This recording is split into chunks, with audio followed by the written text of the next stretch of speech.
भगवान श्री राम कहते हैं, तुलसी को पानी डालते वक्त बोले यह 3 शब्द, गरीबी दूर हो जाएगी। एक समय की बात है, भगवान श्री राम और माता सीता जी अपने 14 वर्ष के दौरान चित्रकूट में आराम कर रहे थे और तुलसी माता से मिलने वाले पूरे फलों के बारे में बातचीत कर रहे थे।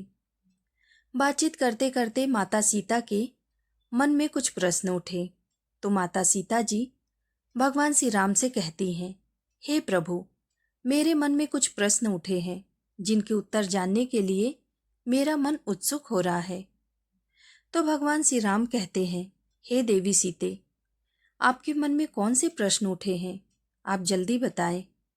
मैं आपके सभी प्रश्नों के उत्तर और रहस्य जरूर बताऊंगा।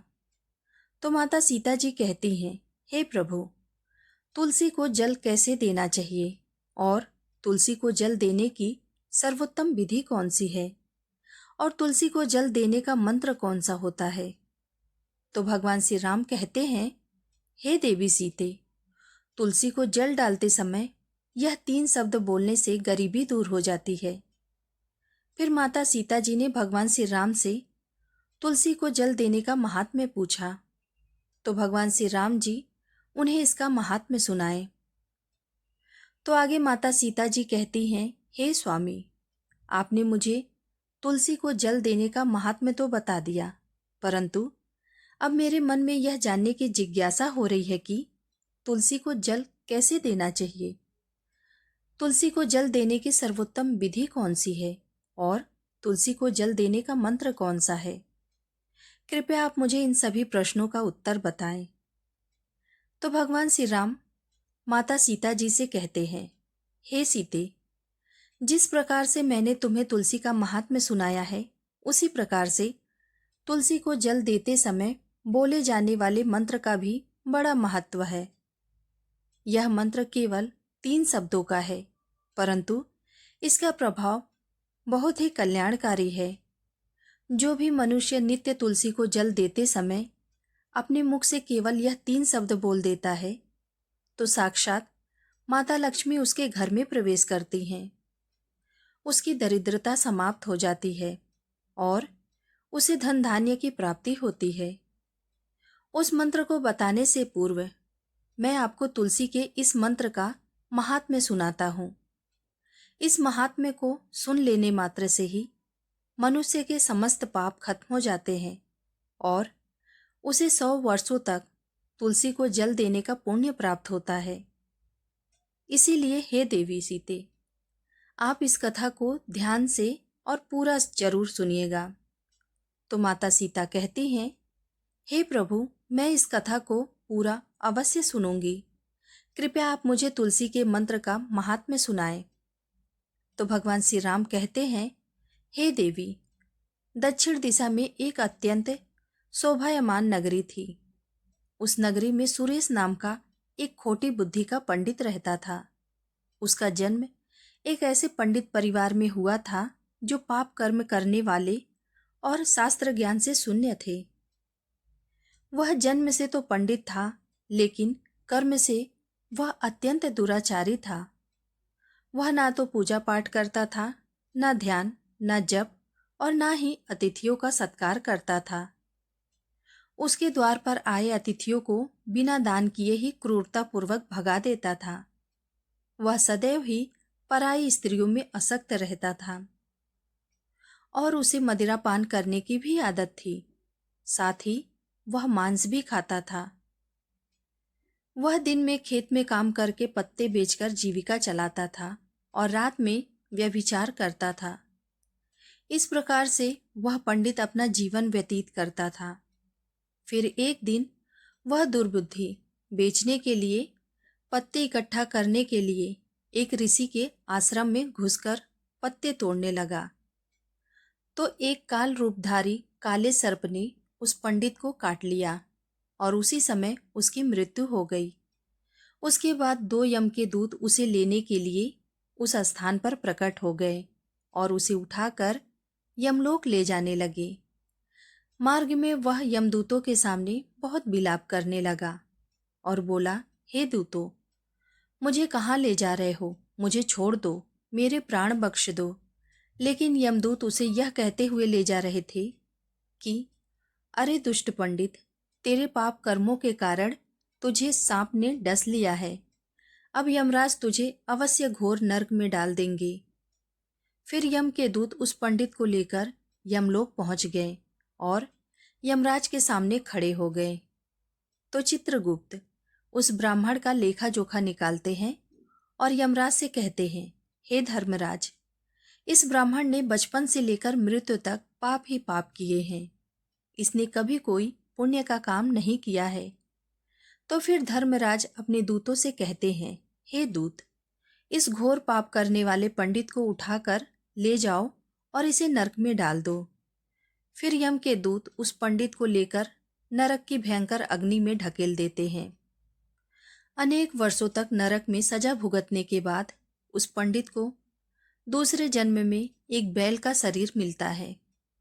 बैल का जन्म पाकर वह बोझ उठाने का काम करने लगा। उसका मालिक उसे दिन रात काम करवाने लगा। फिर जब उस बैल की शक्ति कम हो गई तो उसके मालिक ने उसे एक लंगड़े आदमी को बेच दिया। तो वह लंगड़े आदमी ने उस बैल को खुद का बोझ उठाने के लिए उपयोग करने लगा। वह उसकी पीठ पर बैठकर घूमता था। इस प्रकार से उस बैल ने 10 वर्ष तक उस लंगड़े आदमी का बोझ उठाया। फिर एक दिन वह लंगड़ा आदमी उस बैल की पीठ पर बैठकर किसी ऊंचे पर्वत पर जा रहा था। उस पर्वत पर बहुत देर तक चढ़ने के कारण वह बैल बहुत बुरी तरह थक गया था। उसकी शक्ति क्षीण हो गई थी और कुछ समय के बाद वह बैल बहुत जोर से मूर्छित होकर जमीन पर गिर गया और अंतिम सांस लेने लगा। तो वहां पर खड़े लोगों को उस बैल पर बड़ी दया आ गई और वह उसके मुख में पानी डालने लगे। फिर उन लोगों में से एक पुण्य आत्मा इंसान, उसने उस बैल का कल्याण करने के लिए अपना पुण्य उस बैल को दे दिया। तो उसे देखकर अन्य लोगों ने भी अपना अपना पुण्य याद करके कुछ पुण्य उस बैल को दे दिए ताकि बैल को मुक्ति मिल सके। तो इस भीड़ में एक वेश्या भी खड़ी थी। सभी लोग अपना अपना पुण्य उस बैल को दे रहे थे। तो यह देखकर उस वेश्या ने भी अपना पुण्य उस बैल को दे दिया। फिर कुछ देर बाद उस बैल की मृत्यु हो गई। फिर उस स्थान पर यमदूत आए और उस बैल के शरीर से उस पंडित की आत्मा को निकालकर यमलोक ले गए और यमलोक में ले जाकर उसे यमराज के सामने खड़ा कर दिए। फिर चित्रगुप्त इसका लेखा जोखा देखते हैं तो वह आश्चर्य में पड़ जाते हैं। वह वेश्या के द्वारा उस बैल को दिया हुआ पुण्य बहुत बड़ा होता है। उस पुण्य के प्रभाव से उसके सभी जन्मों के पाप नष्ट हो गए थे। फिर यमराज उस पंडित के सभी पाप क्षमा करते हैं और कहते हैं, हे पंडित, उस वेश्या ने तुझे अपना पुण्य देकर तुझ पर बहुत बड़ा उपकार किया है। केवल उसी के पुण्य के कारण तुम्हारे सभी जन्मों के पाप खत्म हो गए हैं और यमराज उसे फिर से मनुष्य योनि में जन्म प्रदान करते हैं। इस बार वह पृथ्वी पर आकर एक उत्तम पंडित कुल में जन्म लिया था। उस महापुण्य के प्रभाव से उसे इस नए जन्म में अपने पूर्व जन्म की सभी बातें याद थी। जब वह पंडित बड़ा हो गया तो उसे याद आया कि पिछले जन्म में जब मैं बैल था तो एक वेश्या ने मुझे अपने पुण्य दिए थे और उसके मन में उस वेश्या के बारे में जानने की इच्छा प्रकट हुई और उस महापुण्य के बारे में जानने के लिए वह वेश्या का पता लगाकर उसे ढूंढते हुए उसके नगर में पहुंच गया। वह वेश्या अब बूढ़ी हो चुकी थी। फिर जब उसे वह वेश्या मिल गई तो वह उसके सामने जाकर उसे बार बार प्रणाम किया और उस वेश्या का धन्यवाद करने लगा। तो वह वेश्या कहती है, हे पंडित, आप कौन हैं और किस कारण आप मुझ वेश्या को धन्यवाद कर रहे हैं? मैंने आपका कौन सा कार्य किया है कि आप मुझे नमस्कार कर रहे हैं? तो वह पंडित कहते हैं, हे माता, मैं वही बैल हूँ जिसे आपने अपना पुण्य दिया था। अपने पाप कर्मों के कारण मुझे पिछले जन्म में बैल का जन्म मिला था और उस पर्वत पर जब मैं मर रहा था तो आपने मुझे अपना पुण्य दिया था। आपकी पुण्य के प्रभाव से ही आज मुझे फिर से मनुष्य जन्म मिला है। आपके द्वारा दिए गए इस पुण्य के कारण मुझे अपने पूर्व जन्म की सारी बातें याद है। लेकिन हे माता, मैं आज यहाँ पर यह जानने के लिए आया हूँ कि आपने मुझे उस समय पर अपना कौन सा पुण्य दिया था जिस कारण से मेरे सभी जन्मों के पाप खत्म हो गए हैं। मैं उस पुण्य के बारे में जानना चाहता हूँ। तो वह वैश्या ने कहा, हे पंडित जी, मैं तो अपने जीवन में कोई पुण्य का काम नहीं की थी, परंतु मेरे घर में एक तोता है जो पिंजरे में रहकर हमेशा कुछ बोलता रहता है। उसे सुनकर मेरा अंतरात्मा पवित्र हो गया है। इस तोते के द्वारा बोले गए मंत्र का पुण्य मैंने आपको दान में दिया था। फिर वह वैश्या और वह पंडित उस तोते के पास गए और उससे पूछने लगते हैं, हे सुख, तुम कौन सा मंत्र बोलते रहते हो जिससे हमारे जीवन का उद्धार हुआ है? यह मंत्र तुम्हें किसने सिखाया है और इस मंत्र का क्या अर्थ होता है? तो उस तोते ने अपने पूर्व जन्म का वृत्तांत सुनाना आरंभ किया। वह तोता कहने लगा, हे पंडित जी, पिछले जन्म में मैं एक पंडित था। मैं अपने ज्ञान के अहंकार में अंधा हो गया था। मैंने कभी गुरुजनों का आदर नहीं किया, सदैव ही उनका अपमान किया। मुझे अपने ज्ञान पर इतना ज्यादा घमंड हो गया था कि जिस कारण से मेरे क्रोध बहुत अधिक बढ़ गए थे और मैं सभी से द्वेष करने लगा। अन्य मनुष्यों को तुच्छ समझने लगा और विद्वानों का भरी सभा में अपमान करने लगा। फिर कालांतर में मेरी मृत्यु हो गई और मुझे यमलोक ले जाया गया। पूज्य जनों और गुरुजनों का अपमान करने के कारण मुझे तोते के कुल में डाल दिया गया और मेरा जन्म एक तोते के रूप में हो गया। मेरे पाप कर्मों के कारण छोटी अवस्था में ही मेरे माता पिता से वियोग हो गया। फिर मैं पेड़ की डाल पर बैठकर रो रहा था तो उसी स्थान से कुछ ऋषि मुनि जा रहे थे। उन्होंने मेरी दयनीय पुकार सुन लिया और मुझे लेकर अपने आश्रम चले गए। वहां उस आश्रम पर उन्होंने मुझे एक सुंदर पिंजरे में रखा और मेरी अच्छी तरह से ख्याल रखने लगे। वह मुझे रोज भोजन दिया करते थे और पढ़ाते थे। उस स्थान पर ऋषि मुनि, उनकी स्त्रियां और बालक सभी रोज तुलसी के पौधे को जल देते थे और उसके सामने एक मंत्र का जाप करते रहते थे। उन्हीं के मुख से बार बार उस मंत्र को सुनकर मैंने उसे रट लिया और तब से मैं इस मंत्र को दिन रात बोलता हूँ। उस मंत्र के प्रभाव से मेरी कभी मृत्यु नहीं हुई और मेरी आयु 100 वर्ष की हो गई है। मैं इतने वर्षों तक जीवित रहा। फिर एक रात को एक चोर मुझे वहां से चुरा लिया। फिर इस वैश्या ने मुझे उस चोर से खरीद लिया। इस वैश्या के घर पर आने के बाद भी मैं उस मंत्र को बोलता रहता हूँ, जिसे सुनकर इस वैश्या का मन भी पवित्र हो गया है और इसने वैश्या का काम छोड़कर भगवान श्री हरि विष्णु जी की भक्ति करने लगी है। उस मंत्र के प्रभाव से मेरे पूर्व जन्मों के सभी पाप खत्म हो गए हैं और इस मंत्र के प्रभाव से इस वैश्या का भी अंतरात्मा पवित्र हो गया है। हे पंडित जी, इस मंत्र के पुण्य से आप भी पाप मुक्त हो गए हैं। इस प्रकार से तोते ने उस पंडित को और उस वैश्या को सारा वृत्तांत सुना दिया, जिसे सुनकर वह पंडित और वैश्या दोनों ही अत्यंत प्रसन्न हुए और फिर वह दोनों हर रोज तुलसी को जल देकर उस मंत्र का जाप करने लगे। फिर वह तोता, वैश्या और वह पंडित तीनों उस मंत्र के प्रभाव से दिव्य विमान में बैठकर भगवान श्री हरि विष्णु के लोक को चले गए। भगवान श्री राम कहते हैं, हे देवी सीते, देखा आपने, केवल तुलसी के इस मंत्र के प्रभाव से ही उस तोता, वैश्या और उस पंडित के सभी पाप खत्म हो गए। इसीलिए सभी मनुष्य रोज तुलसी को जल देते समय इस एक मंत्र का उच्चारण अवश्य ही करें। हे देवी, वह मंत्र इस प्रकार है, इसे आप ध्यान से सुनिए।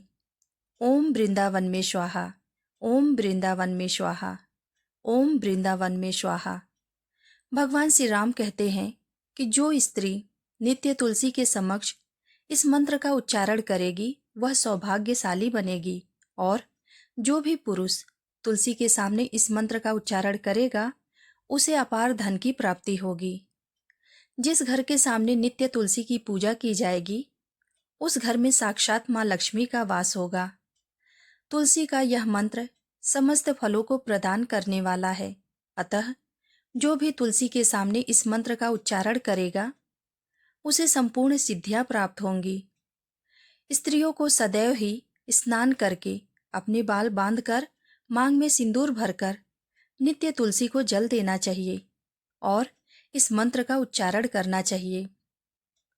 रोज तुलसी के पौधे की परिक्रमा करनी चाहिए, इससे सभी पाप दोष खत्म हो जाते हैं। रोज शाम के समय तुलसी के पास दीपक जलाना चाहिए और तुलसी के पास बैठकर भगवान विष्णु की आराधना करें। तुलसी के पास दीपक जलाने से मनुष्य को धन धान्य की प्राप्ति होती है। हजारों अमृत के घड़े से नहाने पर भी श्री हरि विष्णु को उतनी तृप्ति नहीं मिलती जितनी कि मनुष्य के द्वारा तुलसी का एक पत्ता चढ़ाने पर प्राप्त होता है। 1000 गाय के दान से मनुष्य जो फल प्राप्त करता है वही फल तुलसी के पत्र के दान से कर लेता है। जो मृत्यु के समय अपने मुख में तुलसी पत्र का जल पा जाता है वह संपूर्ण पापों से मुक्त होकर भगवान श्री हरि के धाम को जाता है। भगवान श्री राम कहते हैं, पूर्णिमा, अमावस्या, द्वादशी, सूर्य संक्रांति के दिन, मध्यकाल रात्रि, बिना स्नान किए अथवा बिना हाथ पैर धोए तुलसी के पत्र को तोड़ता है वह महापाप है। श्रद्धा, व्रत, दान, प्रतिष्ठा तथा देव पूजन के लिए तोड़े हुए तुलसी पत्र बासी होने पर भी 3 रात्रि तक पवित्र रहते हैं। तुलसी का एक पत्ता ना तोड़कर पत्तियों के साथ अग्रभाग को तोड़े। तुलसी की मंजरी सब फूलों से बढ़कर मानी गई है। मंजरी तोड़ते समय उसमें पत्तियों का होना आवश्यक है। पूज्य भाव से पौधे को हिलाए बिना तुलसी के अग्रभाग को तोड़े, इससे पूजा का फल लाख गुना बढ़ जाता है। तुलसी के पत्तों को कभी नाखून से नहीं तोड़ना चाहिए, इससे पाप पड़ता है। रात्रि में तुलसी के पौधे को स्पर्श भी नहीं करना चाहिए या उसके पत्ते को नहीं तोड़ना चाहिए, ऐसा करना अशुभ माना जाता है। रात्रि में तुलसी का पौधा निद्रा अवस्था में रहता है, ऐसे में पत्ते तोड़ने पर महापाप लगता है। गुरुवार के दिन तुलसी के पौधे में थोड़ा सा कच्चा दूध जरूर अर्पित करना चाहिए। दूध चढ़ाते समय ओम नमो भगवते वासुदेवाय इस मंत्र का जाप अवश्य करना चाहिए।